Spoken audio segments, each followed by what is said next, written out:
June is often looked at as the month where we focus on fathers. We focus on men in particular. And in a couple of weeks, we'll be celebrating Father's Day 2026. But I want to ask us the question, and perhaps you've asked it before, what makes a godly father? Let's look into that for a few moments here on CITAM, Church Online. My name is Kwame, Rubadiri. Abraham is often described in Christian circles as the father of faith, or, as his name suggests, the father of many nations. In fact, God said about Abraham in chapter 18 and verses 18 and 19, and you will recall that chapter 18 was the chapter where Abraham is visited by three heavenly men, let's say.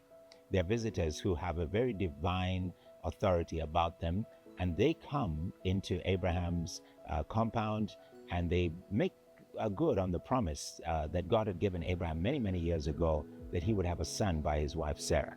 Sarah had been barren for many, many years, and it was questionable as to whether this promise actually would take place. But these men came and assured Abraham what God had promised was going to take place. Well, the Bible goes on to say in verses 18 and 19 that Abraham will surely become a great nation, a great and powerful nation, and all nations of the earth will be blessed through him. And verse 19 gives us an inkling as to how this father of faith helps us understand what makes a godly father. Verse 19 says, I have chosen him so that he will direct his children and his household after him to keep the way of the Lord by doing what is right and just, so that the Lord will bring about for Abraham what he has promised to him. I think the first thing that we should look at when we're asking ourselves what makes a godly father is that he's a man who listens for God and listens to God. God has already spoken to Abraham, now comes to assure him, and he's confident, God is confident, that Abraham will direct his children.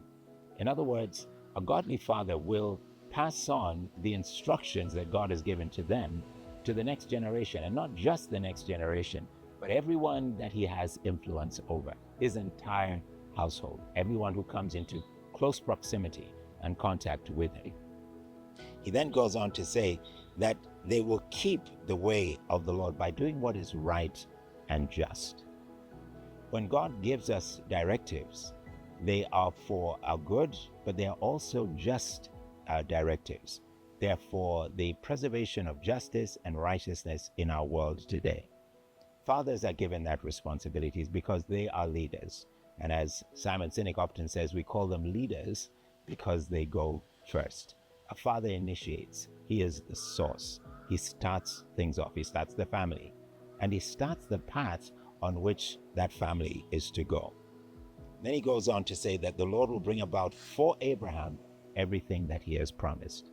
A godly father is a man of faith. He believes what God has said. Abraham believed God, the Bible says, and it was counted to him as being righteous, being right in relationship with God. So if you're looking for a godly man or a godly father, he listens to God, he passes on the instruction of what God has said to those around him, especially to his children, and then, of course, to those in his household, in his close proximity. And at the end, he makes sure that he implements and brings to pass everything that God has said through the power and enabling of the living God. We're looking for godly fathers everywhere.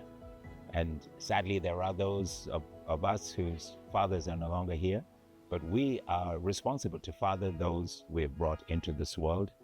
May God find us ready to be saluted and regarded as godly fathers. God bless you.